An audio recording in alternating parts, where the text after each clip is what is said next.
Hello, everyone, and welcome to another episode of DEO Growth Secrets. I'm your fearless host, Emmett Scott, and today we're going to have fun with AI and crypto. I've got Dr. Miles Beckett here. He's a former medical doctor turned serial tech entrepreneur with two successful exits. He began his career as a surgery resident before leaving medicine to co-create Lonely Girl 15. We're going to have to talk about that. YouTube's first viral and number one web series. After building and selling the pioneering influence digital media company eCal. Is that how you pronounce that, Doc? Equal. Equal. He returned to healthcare as co-founder and CEO of Silversheet and the leading physician credentialing platform acquired by AMN Healthcare. So, anyway, so fun to have you here. Now you're the co-founder and CEO of Flossy, solving problems in the dental space. It's a conversational AI software company behind Fiona. And it's the industry's first dental AI receptionist. And under your leadership, Flossy is transforming how dental practices answers calls, books patients, and runs smarter, more profitable operations. So, what a cool thought leader. I'm excited to talk AI with you. I'm excited to talk crypto with you as well. But tell us a little bit about this journey, medical doc. I mean, you were thinking about plastic surgery or like where were you going? I went to UC Berkeley for undergrad and I was a neuroscience major there. And then I went to medical school at UC San Diego. And then I was in a plastic surgery residency program at Loma Linda. And on the side, I had always been really into creative writing, video production. I was a writer and design editor for the Humor magazine in college and then in medical school. I made two different short films. Um, and really How I went to cool. medicine because my parents said go be a doctor, um, so I just finally got to a place where I was like, medicine is not right for me. I liked surgery and I liked operating, but I wasn't very passionate about it. And so I left and started making videos on YouTube and the rest is kind of history. Wow. Well, you got to tell us about this YouTube thing. I wasn't around when you were doing that or I wasn't watching it. So what was Lonely Girl about? In like 2006, right after YouTube launched, I kind of got obsessed with YouTube. I was on a variety of different online video platforms. And at the time, I was making like kind of comedy video podcasts with different comedians here in LA and discovered YouTube and, basically had this sort of, I guess, aha moment where all of the most popular content on YouTube at the time was either stolen content, like clips of TV shows or movies or basketball games or whatever, that at the time they had no rights. And it was clearly like they had to somehow deal with that. And then kids like blogging in their bedroom about their life. Kind of a kid. I was like 26 at the time, but these were like, 15-year-olds that were just like complaining about their life. And so the idea was, why don't we create a fake blogger that's blogging on YouTube and talking about their life and their issues? But if you kind of watch the videos, there'll be sort of a story that emerges along the lines of like sort of a Dawson's Creek type thing with a little bit of a sci-fi element. So yeah, you could kind of watch these videos and follow this emerging narrative of Bree was the main character. She had a friend named Daniel. You could watch his videos on his channel. And then it sort of evolved and became this whole like universe and this sort of international organization that they were running from and this kind of whole story. Wow. I mean, the creative mind, I just don't have that. It's absolutely amazing. How does all of that lead you? I mean, connect the dots for us to Flossie. So that kind of we got a ton of press. We ended up being the number one channel on YouTube for about 2 years. We ended up producing spin-offs of this show around the world. We raised venture money, and we ended up becoming one of the first influencer companies. So we were working with celebrities and running all of their digital. We worked with like Jennifer Lopez, Lauren Conrad, a bunch of like reality TV people. And I really love the creative side of like writing and directing and producing shows. But as it became a bigger organization and I was really just spending all my time arguing with agents and managers and lawyers in Hollywood, I didn't really like that. And we also got an offer to sell the company, and it was kind of a crazy multiple on the revenue that we were doing. We sold to a bigger company that ended up going public. And so, I was like, I'm going to sell. I think this is a good time. And it was nice to make a little money, so that was good. And so I kind of got pulled back into healthcare, started a company called Silversheet that initially was a marketplace matching doctors to surgery centers for them to like find work. Like if you're an anesthesiologist, you want to pick up extra shifts. And then that morphed into a SaaS platform for medical credentialing. So we basically Mm. verified doctors' backgrounds and nurses' backgrounds and training. We actually did dental as well. Um, and sold that company to AMN Healthcare, which is the big staffing firm in the healthcare space, a big public company. Yeah, and then coming out of that exit was sort of like thinking about new ideas. We had my partner and I were doing a bunch of investing. We did some SPVs and tech companies, and really like kind of went down this rabbit hole in dental. Originally looking to sort of reinvent how people pay for dental care. We built initially with Flossy a discount network. Um, and in the process of doing that, we just really got to know the dental industry, a lot of the pain points and challenges. And when AI kind of came out in 2023, we started using LLMs as part of our company, like solving a lot of our internal pain points around like marketing to patients and scheduling them. And we built like a diagnostic chatbot on the website to like kind of as lead gen to get patients matched to dentists. And the biggest pain point that we saw was like staffing, like just finding good staff at dental offices really challenging, particularly front desk. What year was And this? yeah, this What year? was last year. Last Oh, year, okay. Wow. yeah, last year we kind of sort of had a moment where like, what do we do? Like, where do we want to take this business over the next 5 years? And the resounding answer was AI.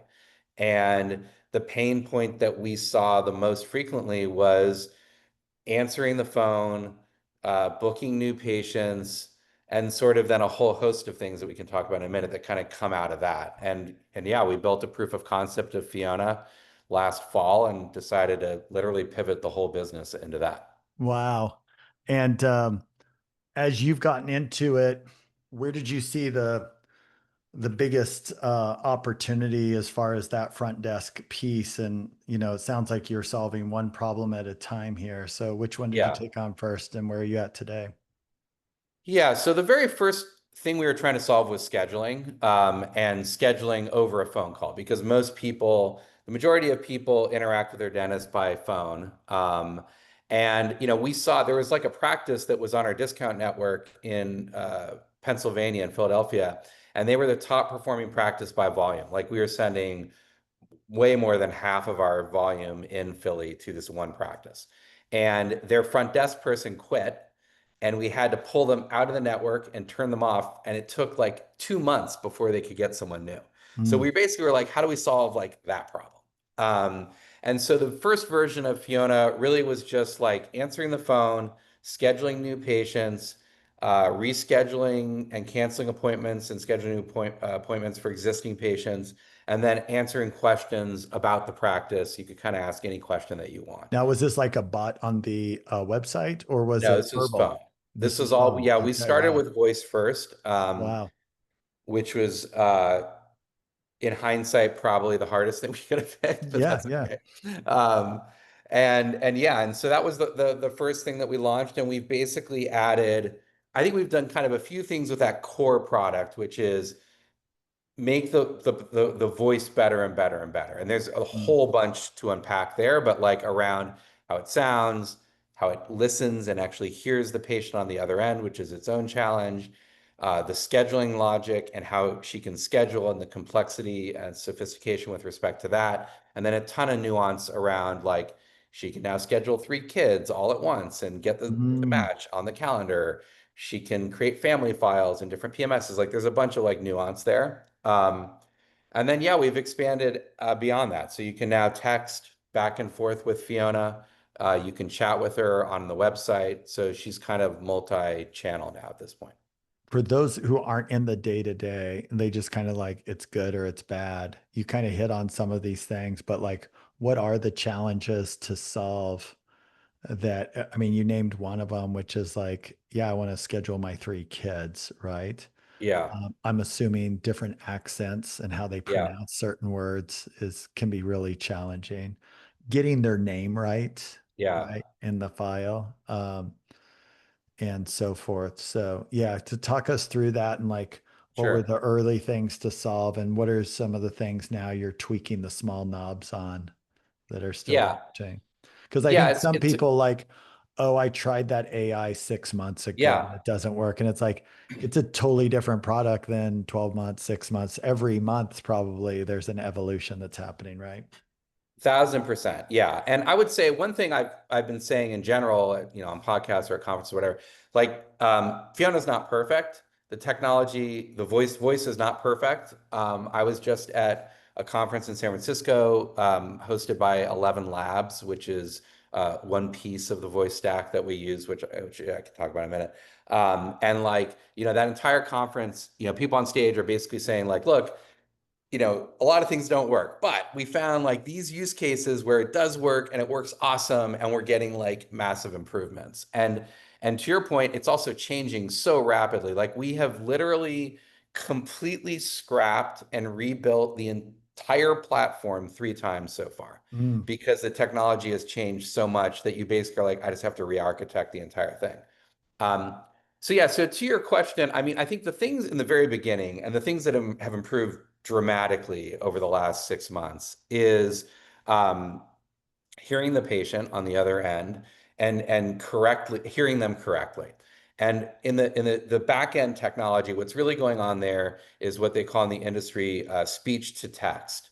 So there's specific models that different companies have built, and they are specifically tuned to intake human speech and convert it into text. And interestingly, of all the different pieces of the technology stack, that's actually the weakest right now, Mm. across the board. There were two new models that were launched yesterday. 11 Labs launched a new speech to text model, and another company that we use launched a new speech to text model. But to give you an example, we went from using one product that most of the industry uses, called DeepGram, which is good, to now we use three different speech to text models Mm. in parallel. And in parallel, as the human is speaking in real time, the speech is being transcribed. And then we have a scoring system. We feed it basically to an AI to determine, based on this other AI, and given the context of the entire conversation, which of these three transcriptions is likely to be the most correct one. And it's That's dramatically probably better. something you're uncovering right out of the gate is what most people don't know is these AI products you're buying are built on foundational AI, Correct. oftentimes multiple, which actually enhances the capabilities because Yeah. it's like AI testing AI, testing AI. And by Yes. doing those iterations, it forces a smaller standard of error. Correct. 100%. Yeah. Yeah. And I would venture that I don't think anybody's doing what we're doing on the speech to text side, just as one example, but we use like 6 models behind the scenes, right? Like Wow. there's a there's these three different one, actually it's seven now. There's these three different now in the speech to text. There's an entire custom orchestration layer that we've built.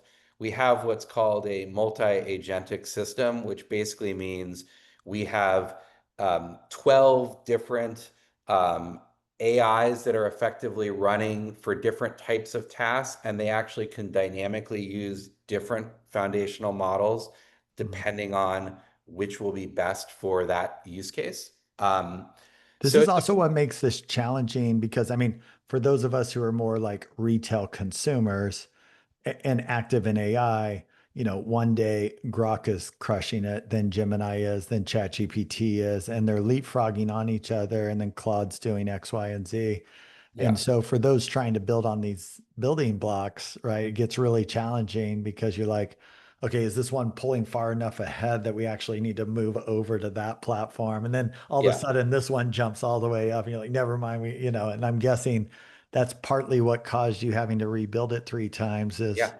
reorganizing who's the best in the industry now, right? 100%. Yeah, I mean, we're swapping models like regularly, certainly It's monthly, incredible. sometimes every couple of weeks. And it's funny if you look at the AI industry, especially in the earlier days of when the models were first coming out, and everyone like kind of was making these derogatory comments about application layer AI businesses being chat GPT wrappers, if you've Yeah. heard the phrase. And I'm like, anybody who's actually built in the space just like laughs because it's so far. It's like it's the opposite. Like building an AI application, building a proof of concept that sounds really good in a demo is trivial. And I think this is, to your point, one of the things that you've seen where there's a ton of AI receptionists in dental in like every vertical. And there's some good ones, don't get me wrong, but there's a lot that are actually just like ChatGPT wrappers effectively.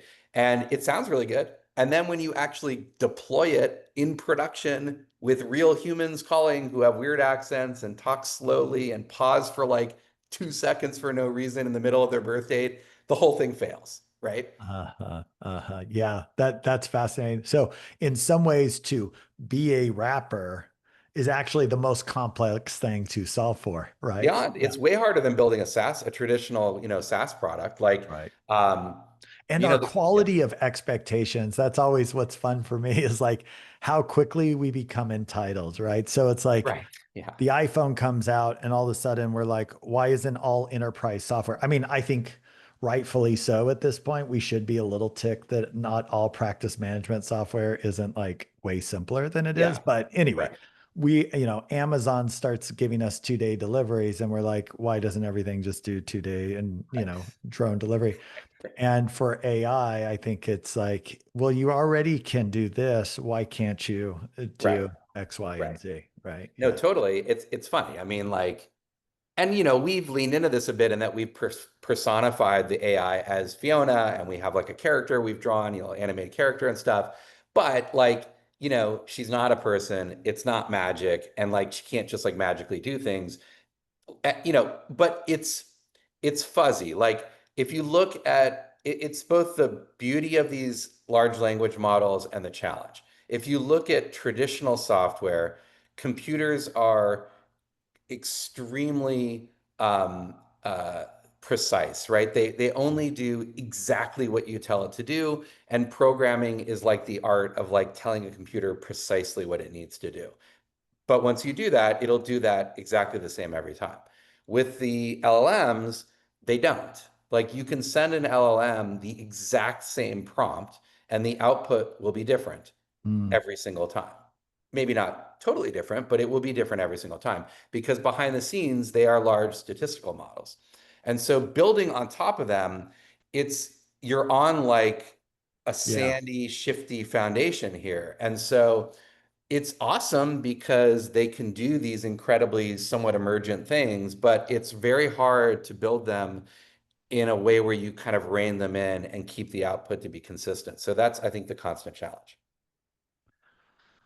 Where is it today? Like if I'm trying to deploy this, I know some of our members and, the benefit of DEO when you have 550 entrepreneurs, 2,000 practices, they're almost like beta testing with each other. Like, hey, I tried this product. Here's what's working. I Yeah. know some of them have deployed systems and they said, okay, step one, I'm going to move 0 to 1, meaning I don't answer my phones on Saturdays or the night. I'm going to at least deploy it there because something's better than nothing, right? Yep. And and then number two, I'm going to have it pick up overflow because I'm Yep. clearly not getting to overflow. So something's better than nothing. And I'm going to have some underlying system that I'm already using for my team to rate their calls, to rate its calls. And I'm going to see how it does versus my human team. Right. And then eventually it's Yep. like, okay, there's areas where this is just better. It's more consistent. I mean, to your point, like it always shows up on time and it answers the phone, does it the same way, doesn't quit, doesn't give you sass. So then they start deploying it a little more. And I think as things are getting better, we're seeing the use case. And what it's freeing the team up to is to do all the things that AI still can't do, right? Yep. And frankly, the things that are more creative, the more human facing, et cetera. And so, yeah, kind of talk me through deployment and best use cases you're seeing today. Yeah, I mean, I think some of what you described is really accurate. So like, people will start with Fiona after hours, nights and weekends, as, a voicemail replacement. They'll quickly add daytime overflow, also still as a voicemail replacement. And I would say that's kind of where we're at with the technology right now. We are working with some larger DSOs where I think pretty rapidly Fiona is going to go to the front of the call rather than kind of the back of the call. And then whatever she can't handle will then get handed off to a call rep. Yeah, is Um, there always kind of an option of like, I'm ready for a human, you There know? is if there is a human available. I mean, the Right, on nights and weekends, no one's available, and so in those right. cases, we take a message, Yeah. and we have like a dashboard where those messages will show up, and the human can But then there's like. always an option to opt out and be like, I just want to leave a message. Yeah. Yeah, yeah, oh, yeah, for sure. Yeah. You can always back into a message. But yeah, so I would say like, if you compare Fiona to voicemail, which is the way we really talk about her right now, crushes voicemail. Like there's Mm. no comparison. And I'm sure you know this having run, successful DSO and running DEO, like if a new we really focus, we can talk about existing patients, but new patients, the ROI is like immediately apparent. If a new patient leaves a voicemail and you don't call them back, they say within an hour. I don't know. When we were running a call center, we were like, after 30 seconds, it like starts dropping off actually. It's very hard to get that booking. Like you probably will not. And so for the practices that are using Fiona, rather than it just going to voicemail for after hours, nights, weekends, and overflow, it's going to an AI that is actually making the booking for that new patient. And so it's truly just found money. Um, Yeah. and so every single practice we work with is, I'd say 99.9% are ROI positive because even if you get two or three new patient bookings from Fiona, like she immediately is more than double paying for herself. And we have practices on the high end that are getting like 50 plus new patient bookings a month where it's just Yeah. like The crazy. friction points around this is so much more intense than I ever appreciated. But as soon as I look at my own life and my own decision tree, it becomes very transparent. Like right now, I've been wanting to set an optometry appointment and I went on and I almost booked one. And my wife's like, hey, I just went to our church congregation. We have a little chat there. And they're like, this one's really good. The problem is it doesn't have online book. I just have to call them, right? Like I have to Yeah. find 10 minutes and get a call. And I have not done that now for Yeah. weeks because I'm Yeah. like, freaking, when do I find the time? And I put it on my calendar, then I move it and I call runs over. And, we're going out to dinner tonight. And it was like so easy. I just booked my reservation and it sent me that text. The emotional relief when someone's like, hey, so are we doing that dinner tonight? Are we already booked, etc. Just knowing it's there, knowing how Yeah. simple that is. And so I think it's really easy to be like, it's not that big of a deal if they have to leave a message. We'll just call them back. It's not that big of a deal if they, can't get a hold of us immediately. It's like, it's a big deal, and Totally. No, it's a big deal. and Yeah. I have no problem. And I think most of us have gotten to this point, especially now, of like talking with an AI, doing anything that's making my life as intensely convenient Yeah. because this is the moment at 10 p.m. I was laying in bed and I wanted to make this phone call. And, Right. and Right. even if I was going to leave a voicemail, but the fact that you then asked me, well, when do you want to schedule that all through AI? And now I'm putting it on my calendar and I'm done. It's like the one time I had headspace that I Yep. could do this. I'm already in love with your practice. I'm already in love with whatever you're doing because I feel like you have reached across the chasm of my limited time and have met me at 10:30 in my bed Yeah. and right and got me on your calendar for that Tuesday at 12:30 that I actually have Yeah. some free time 2 weeks from now, or whatever it is. So, Yeah, and we see that. I mean, we send surveys after the calls to patients and they can complete it. We have like high four CSAT scores, like like really, really good, and lots of like subjective quotes from people saying this is awesome. I'm glad I can just get the task done. Like it's really it's been very, very positive. And as Mhm. I kind of mentioned at the beginning, like that was kind of our V1.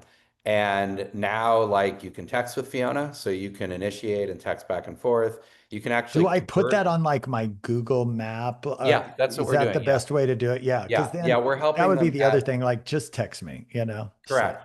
Yeah, so we're adding the Fiona number to their business listings in Google, and but also on a call. So on a call, if the patient wants to convert to text, they can say that. Or if Fiona detects oh, that there's a wow. lot of background noise or it's hard to understand them or whatever, she can actually say, "Would you like to convert to text?" And it can switch over to text dynamically during the call. Amazing. Yeah. There's half the times I want to do that with humans. Like, just Yeah. text me. Right. No, Like, totally. Yeah. I'm running into a meeting. Can you just text me? And like, can Yes. we take this while under the table while I get that Yeah, done? totally. Right. Right. So Yeah. it's so powerful. Do you see this moving to outbound? Yeah. Yeah. Yep. I literally, right before this podcast, I was reviewing wireframes. So we have the back end built, the front end needs to be built, but we're going to be live with outbound like very, very soon, like 30 days, let's say, less. Um, Do you see and that patient facing outbound or like insurance company based outbound? Patient facing. So it'll be like outbound text and phone calls for a few different use cases, like missed appointments, getting rescheduled, appointment reminders, and then like hygiene recall was a big one that we got a lot of requests for. So we're doing that. Okay, cool. And then that could eventually move into following up on billing and Yes. collections and Yeah. stuff like Yeah, that. we do insurance verification right now. We use one of another vendor's API, but that's kind of integrated into the platform also. So Okay, so insurance yeah, verification's taken care of. yep, Uh, we do that. Yeah. there's no team member right now who's like, dang it, I wish I was the one sitting on a call for an hour. Wait, so these are like Totally. easy replacement Yep. places. But you see that even going like for the patient portion, they owe $20 and it's like Yep. it's not worth having employees call and take care of that. Yeah, yeah. Fiona will handle billing. Like the idea, we're building out like sort of the idea of a skills marketplace where Fiona can handle billing, can handle a whole bunch of other use Hmm. cases. Hmm. Um, we're also working on kind of a co-pilot concept for the front office staff, where in our dashboard you could use effectively like a ChatGPT style AI to help you get tasks done within the PMS via our connections to the PMS. So there's a bunch Because of you have that connection, you could yes, start asking questions. correct. How are Yeah. you solving, I saw that lawsuit on the wiretap piece, Yeah. right? Where it's like Yeah. you have to disclose that this is every AI is a recorded call because how else do you do Sure. the AI? But it just wasn't thought about for some of these companies. How are you guys handling that? Yeah, we disclosed that we so first of all, we actually two things. We did a bunch of testing around whether Fiona should say she's an AI or not, and we found that actually disclosing that she's an AI and also suggesting how people can interact with her drives the highest engagement Mm. between the caller and Fiona. So the calls are typically like, "Hi, this is Fiona with Acme Dental. I'm an AI assistant helping Dr. Smith. You can schedule new appointments, reschedule, ask me questions. How can I help you?" And Yeah. so that's And thing if you number ever one. want to go to text, we can do that too. Yeah. Correct. Yeah, actually, she says that now. Or Yeah. now we also do Spanish, so she'll also say, habla español, diga uno, or so yeah. So she says that Wow. in the intro too. Yeah. She can also dynamically detect that they're speaking in Spanish and say, "Would you like in Spanish? Would you like to switch to Spanish?" Um, but yeah, and then but we disclose that they're being recorded in states that require it. Some states have a two-way disclosure requirement, some don't, but so we just follow all the rules. I think that Okay, cool. the vendor for Heartland or whatever just messed up. Yeah, yeah, they missed on that. Um, Anything else that people should know as far as they start thinking about this in the future? I mean, you hit on a lot of good things. And of course, I'd love for them to know how to get a hold of you and connect if Sure. they want to kind of start demoing and, working through the use case for them. Yeah, I mean, look, I think a few things. One, I would try it. Like, I think trying, whether it's us or another product, I think trying these AI receptionist, AI, enablement solutions is a good thing. I think that if you tried before and your experience wasn't so great, I think you should call us because I think we're the best, and it's getting literally gets better every week. We roll updates out. And that goes to everybody who's current use. It's like my Tesla, right? Yeah. Everybody gets the download of the Oh yeah. improvement, right? Yeah. Oh yeah. I mean, we're pushing updates like daily in some cases. I mean, Mm. it is there's a lot going out. Yeah, and people can go to flossy.com, Flossy.com, or they can follow me on X at mbeckett, Mbeckett. Perfect. If we can pivot for a second, one of my favorite topics right now. So you were like early crypto guy. Yeah, yeah, yeah. Well, I'd love to hear your crypto story first. How'd you get into it? And yeah, So, I graduated accounting, CFP, first 10 years was all investing. And I walked right into like the dot-com world of like that spiking up and then falling apart. And then, even in that, there was a Google and an Amazon sitting in there. But so I've always followed investing and it's kind of taking care of it myself. And they've always said like the best entrepreneurs are investors and the best investors are entrepreneurs, right? So I think living in both of those worlds is important. I did a little bit in Bitcoin because one of our dentists said, "Hey, Emmett, you really should do this." And I do try to listen. Like I think dentists like to play in a lot of different spaces, and so I grabbed some. I had a good return, and I'm like, well, that was fun. And I was out. Of course, I'm like, I'm an idiot. But at the time, I was like, wow, I played that really well, and kind of saw it as, I guess, what you'd call a meme coin today, right? Like it was just, I saw so much .com go up and down. And I was like, man, I got out of that before it fell apart. When Trump came into office, just recently and I'd still been following it and I'm like, okay, wait, the whole monetary policies falling apart, the printing of money since 2020. And I'm enough into macroeconomics. I started going a little deeper and I was like, how does money actually work and so forth? If you ever read that book, yeah, Sapiens, it's fascinating on like yeah. our imagination creating money and so forth. And so anyway, then I see, yeah, I see Trump go, hey, I'm going to invest in this. I'm like, well, when the most powerful man in the world says this is interesting. And then it's like, when's a good entry point?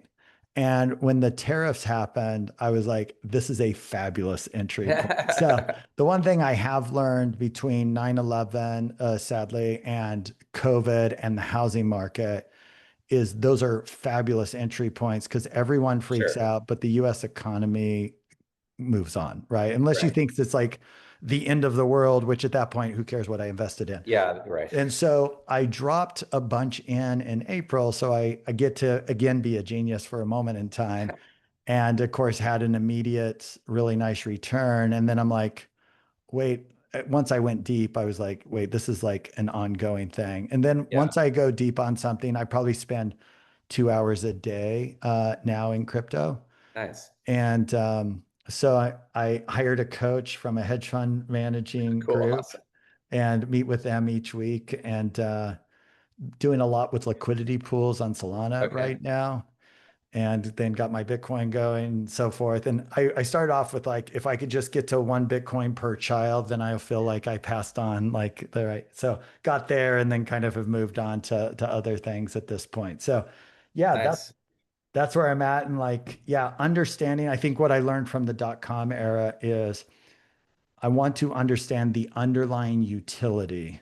Sure. And then that helps me discern very quickly what's like pets.com that's going to, or beer.com and what's Amazon and Google, And so, Yeah. but you started way earlier. Yeah, I first read about Bitcoin in 2011. There was like a Wired article, I think.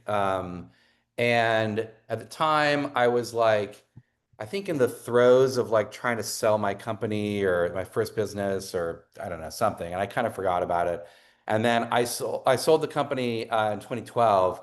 And kind of looked back and dug back into Bitcoin. I think at that point I read the white paper and read, all the stuff that was out there in online forums at the time. Um, and, I wasn't a philosophy major, but I'm very into like philosophy and like what's the meaning of the world. I was a neuroscience major because I wanted to figure out like what is consciousness and like so the idea as you were alluding to of like, what even is money is like a very interesting thought Totally. experiment and rabbit hole to go down just in general because it is a 100% made up human construct, right? Yeah. Like, if when people come to me and say, well, Bitcoin, it's nothing, like it's not based on anything, there's no utility or whatever, I'm like, okay, well, like, beyond air and like water and food, what other utility really is there? Like, are your jeans, like, why are you paying more for Levi's? I don't know. Right. There's Or you some, just pull out a dollar bill and you're like, tell right. me what you can do with this other than burn it. Totally. Like, yeah, Yeah, I mean, we've been off the gold standard since 1971. So like, yeah. it's not tied really to anything technically either. So anyway, there's that whole rabbit hole, and I got really interested in that. I am a nerd at heart, and so like the mathematical challenge or problem that Bitcoin solved, the General's paradox, like that was very interesting. I had always actually been into cryptography and public key encryption. I had already always found kind of pretty fascinating. So yeah, so I got into it. I made some money off the sale of my first company. I basically was like day trading Bitcoin through 2013. Interesting. And like you basically could like read Just because about, of the volatility. yeah, it's super, it's yeah, which is come back to that because it's less volatile now, but Right. it still is volatile, but it was very volatile back then. And you could basically read positive news about Bitcoin on some nerdy Bitcoin blog, and then you could see that story starting to get picked up by bigger blogs. Mm. And if you bought off that early blog coverage, presuming that news propagated up to like Yahoo or like some big tech crunch or some big blogs, the price, I basically downloaded a Google Trends, and like at the time, the price of Bitcoin perfectly correlated to Google Trend data. And so I was just trading off that and I did fine. I don't know. I It like, was so retail oriented that it oh, was just totally. emotional. It was just emotional roller coaster that you could trade against. Interesting. 100%. Yeah. Yeah. And so I like, I don't know, I like wasn't trading with a lot, but I like doubled or tripled my money, which Yeah. was good. And Yeah. then I was like looking into a whole arbitrage strategy because you still see this, but it was even more extreme at the time where different exchanges will have different spot prices for Bitcoin at any given point in time. Yeah. Um, and typically that is related to the fees, or if it's foreign exchanges like currency exchange, and like there really isn't an arbitrage opportunity. But there was a huge arbitrage opportunity with Mt. Gox at the time, which was, if you've heard of Mt. I Gox, don't know. I don't know. okay, so it was the number one crypto exchange in crypto at the time. It was based in Japan. It seemed very sketchy, and there was tons of rumors that there's probably some like shenanigans going on, and it would probably fail. And so probably for that reason, there was like a large price spread between Mt. Gox and everyone else.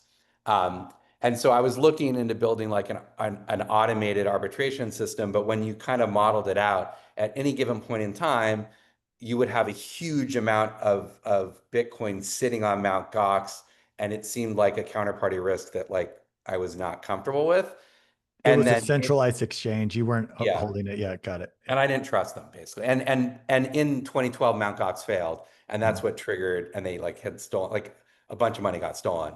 Gotcha. So it's probably a good call. But yeah, so I got into it. I was looking at starting a Bitcoin company. I like went to this early conference in 2013 up in San Jose. And then ultimately I was just like, you know what? I don't think I'm not a finance person. I'm not an engineer. I don't know exactly what I'm bringing to the table. Maybe this is the wrong call, maybe not. Whatever. I was just like, I'm just going to buy a bunch of Bitcoin. I'm not going to like start a company because I believe in Bitcoin. So that's what I did. And long story short, I've been sitting on a bunch of Bitcoin, and I've sold Congratulations, some man. a little bit, but it's Yeah. done very well. And I now own a bunch of the ETF shares, which I like a lot too. And I'm actually right now, I am the most bullish I have ever been about Bitcoin, specifically from a risk reward standpoint, because I still think there's a huge amount of upside. We should be at like a million a coin by 2030-ish. But I think much lower risk. Like, but back then, like I because was of the like, volatility, because the ETFs are in it and everything else at this point, and yeah, yeah, because the president is promoting it, yeah. because some nation states have bought it, because multiple companies that are publicly listed own lots of it. Like it is already fully entrenched. It is already entrenched within the global financial system. And I think the only remaining risk is still nation state risk, but I think that's largely mitigated at this point.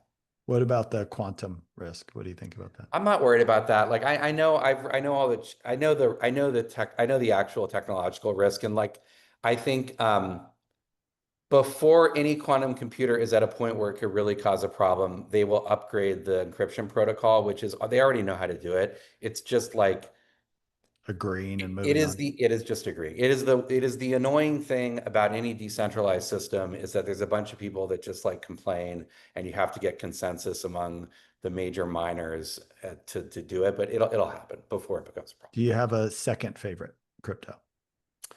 It's fun. I'm definitely a Bitcoin maximalist. Like it's for me, it's like Bitcoin and then like everything else. I Yeah. mean, the other ones that I think are interesting is more based on utility. Like I think Ethereum has really lost its way, but I think for a while, like it was very interesting. I think it is still somewhat interesting for NFT use cases and tokens and other Just things. the overall contractual components that it Yes, can correct. handle, The smart right? contract aspect. Yeah. I think Solana has taken a lot of that thunder, at least during the NFT space. So I think Solana is interesting.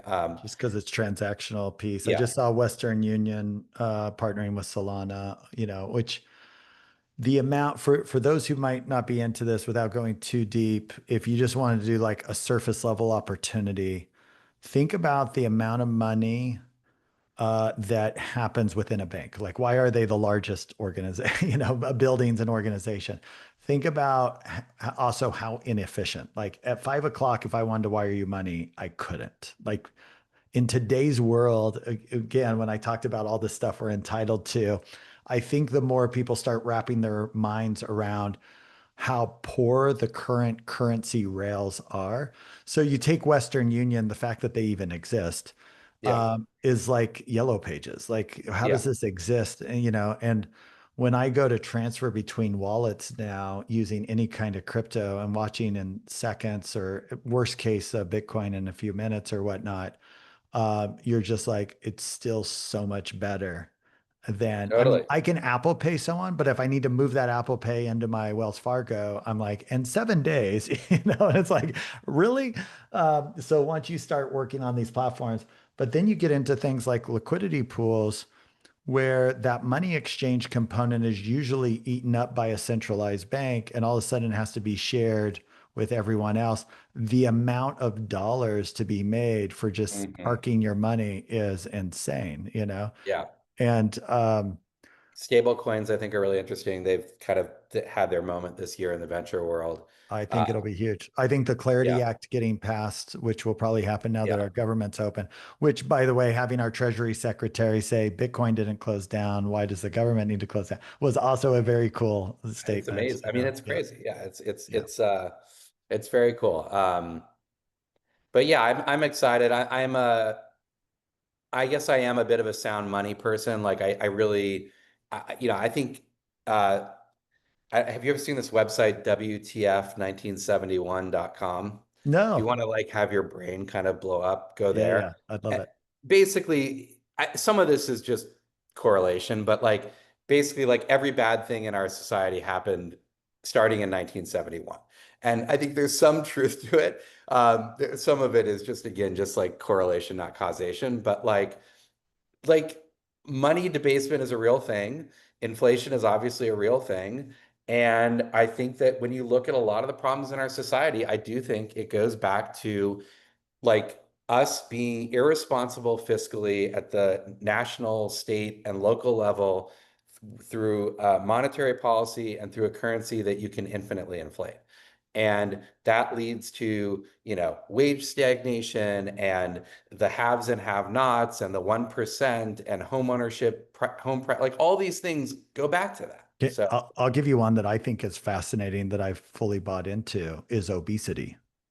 oh, interesting. Okay. And I'll connect the dots. Yeah, I haven't heard So this one. if you debase the money supply and you make everything more expensive, one of the things you can't have is everyone starve because food's gotten so expensive. So what you have to do is you have to change the food guide pyramid and make it about wheat, not processed food, but wheat, which happens to be all processed food. Then you Mm, have to fund processed food as much as you can and big food companies and pharma to be able to offset all the health issues you're creating with that food, mm, right? If you have sound money, then good organic food actually doesn't get expensive, mm. right? You Right, actually have right. the money actually can Yeah, support it. So for those who like get used to 2% inflation, when you go deep on this, we actually should always be in a deflationary environment, right. somewhere around 5% or more. And so the cost of things should be just falling constantly. Hmm, So that hmm. means the government at minimum is moving things up at 7% every year. Right, Which, right, if you don't see it in the dollars, you see it in the amount of effort and time and work you're putting in to get to the right. same outcomes. Because money at the end of the day is a store of effort, right? That's how we Totally. store our work in there. So, anyway, yeah, things like that, when you go down the rabbit hole, you're like, the debasement of the dollar. The only thing we all point to is like, look how much my house has gone up. And it's like, actually, your dollar went down.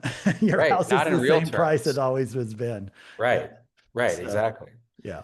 No, I Anyway, that's a agree. fun one for you to chew on as you start going. You're already there, but someone pointed that one out to me as That's well. And I'm interesting. like, Yeah, I hadn't, yeah, that's, I totally see it and I hadn't thought of it. That's cool. yeah. Yeah. Well, Miles, this has been so fun. And again, anyone who wants to reach out on the Flossy side, Yeah. please do so. I appreciate everything you're doing in the space. You know, as I often tell our members, we don't have the time or money to make all the investments that need to happen. But, you know, coming back to tying everything together, that debasement of the dollar has caused employees to have to ask for more money. They have to Yeah. be able to eat, they have to be Yeah. able to pay their rent.